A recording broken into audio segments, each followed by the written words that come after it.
Cricket போட்டி வர்ணனையின் போது இங்கிலாந்து வீரரை இனவெறியுடன் விமர்சித்ததாக ஹர்பஜன் சிங் சர்ச்சையில் சிக்கியுள்ளார். கிரிக்கெட் போட்டியில் வீரர்கள் என்னதான் விறுவிறுப்பாக விளையாடினாலும் அந்த போட்டிகளை நேரலையில் விவரிப்பதன் மூலம் பார்ப்பவர்களுக்கு சுவாரஸ்யம் குறையாமல் கொண்டு சேர்ப்பது வர்ணனையின் பங்கு மிகவும் முக்கியமானதாக இருக்கிறது. களத்தில் இருக்கும் வீரர்களின் திறமைகளையும் போட்டிகளின் முக்கிய தருணங்களையும் வர்ணனையாளர்கள் சுட்டிக்காட்டுகிறார்கள். அப்படியான சூழலில் சில வர்ணனையாளர்கள் சுவாரஸ்யமாக பேசுகிறேன் என்ற பெயரில் சர்ச்சைகளிலும் சிக்கிக்கொள்கின்றனர்.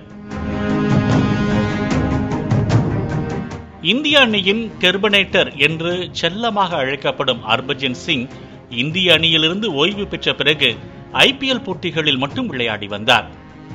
ஆம் ஆத்மி கட்சியின் மாநிலங்களவை உறுப்பினராக இருந்து வரும் ஹர்பஜன் சிங் தற்போது IPL போட்டிகளில் வர்ணனையாளராகவும் செயல்பட்டு வருகிறார். இந்த நிலையில் ஹைதராபாத்தில் நடந்த சன்ரைசர்ஸ் ஹைதராபாத் மற்றும் ராஜஸ்தான் ராயல்ஸ் அணிகளுக்கு இடையேயான போட்டியை ஹர்பஜன் சிங் வர்ணனை செய்தார்.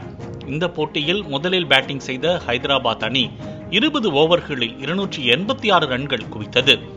ராஜஸ்தானின் நட்சத்திர வீரரும் இங்கிலாந்தை சேர்ந்தவருமான ஜோஃப்ரா ஆர்ச்சர் 4 ஓவர்களில் 76 ரன்களை வழங்கி சாதனையை படைத்தார். இது குறித்து வர்ணனையில் ஈடுபட்டிருந்த ஹர்பஜன் சிங், லண்டனின் கருப்பு நிற டாக்ஸிகளின் மீட்டர்களைப் போல ஜோஃப்ரா ஆர்ச்சரின் மீட்டர்களும் அதாவது ரன்களும் அதிகளவில் இருக்கிறது என்று விமர்சனம் செய்தார். அவரது அந்த கமெண்ட் சமூக வலைதளத்தில் பெரும் கொந்தளிப்பை ஏற்படுத்தியது. ஹர்பஜன் சிங்கின் இந்த கருத்தை கிரிக்கெட் ரசிகர்கள் பலரும் இது மிக மோசமான கமெண்ட் என்று விமர்சித்துள்ளனர். மேலும் சம்பந்தப்பட்ட இங்கிலாந்து வீரரிடம் ஹர்பஜன் மன்னிப்பு கேட்க வேண்டும் என்றும் வலியுறுத்தி வருகின்றனர். இந்திய கிரிக்கெட் வீரராக ஹர்பஜன் சிங் கிரிக்கெட் விளையாடிய காலத்தில் இங்கிலாந்து, ஆஸ்திரேலியா உள்ளிட்ட வீரர்கள் அவருடன் இனவெறியுடன் மோசமாக நடந்து கொண்டதாக புகார்கள் எழுந்தன. அப்போது ஹர்பஜனுக்கு ஆதரவாக கிரிக்கெட் ரசிகர்கள் பலர் குரல் கொடுத்தனர்.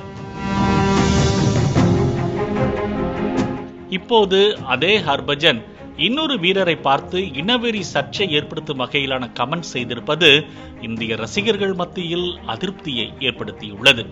இருப்பினும் ஹர்பஜன் சிங் இது குறித்து எந்தவித ரியாக்ஷனும் இதுவரை செய்யவில்லை.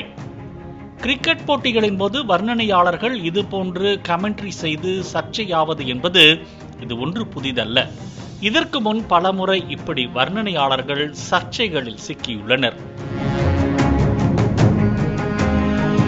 சமீபத்தில் இந்தியா மற்றும் ஆஸ்திரேலியா அணிகளுக்கு இடையிலான 3வது டெஸ்ட் போட்டியின் போது இந்திய அணியின் நட்சத்திர பவுலர் ஜஸ்பிரித் பும்ரா குறித்து பேசிய வர்ணனையாளர் இஷா குஹா பிரைமேட் என்ற வார்த்தையை பயன்படுத்தி இருந்தது சர்ச்சையை கிளப்பியது.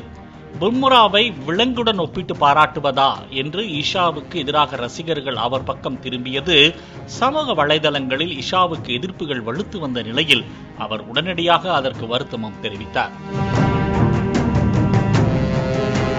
குறிப்பாக கடந்த ஆண்டு நடந்த மகளிருக்கான T20 உலகக்கோப்பை தொடரில் இந்திய அணியின் ஃபீல்டிங் பயிற்சியாளர் முனிஷ் பாலி குறித்து இந்திய முன்னாள் வீரரும் வர்ணனையாளருமான சஞ்சய் மஞ்சுரேக்கர் பேசியது சர்ச்சையை கிளப்பியது. வட மாநில வீரர்களை பற்றி எனக்கு அதிகமாக தெரியாது என்று சர்ச்சைக்குரிய வகையில் அவர் பேசியதால் வட இந்திய ரசிகர்கள் பலரும் சஞ்சய் மஞ்சுரேக்கரை சமூக வலைதளங்களில் கடுமையாக விமர்சித்தனர். சில கிரிக்கெட் வீரர்கள் மீது தொடர்ச்சியாக வெறுப்பை காட்டுகிறார் என குற்றச்சாட்டு எழுந்ததை தொடர்ந்து சஞ்சய் மஞ்சுரேக்கர் வர்ணனையாளர் குழுவிலிருந்து நீக்கப்பட்டார். இதற்கு முன் ஹர்ஷா போக்லேவும் இதே போன்று சில காரணங்களுக்காக வர்ணனையாளர் குழுவிலிருந்து நீக்கப்பட்டுள்ளார். தற்போது இந்த வரிசையில் இர்ஃபான் பதானும் இடம் பிடித்திருக்கிறார்.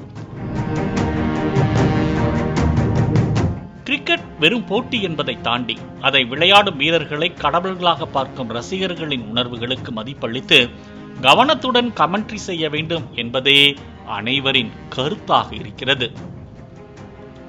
பிளே ஸ்டோர் மற்றும் ஆப் ஸ்டோரில் இருந்து பாலிமர் செயலியை QR கோடு மூலம் பதிவிறக்கம் செய்யுங்கள். செய்திகளை உடனுக்குடன் பெறுங்கள்.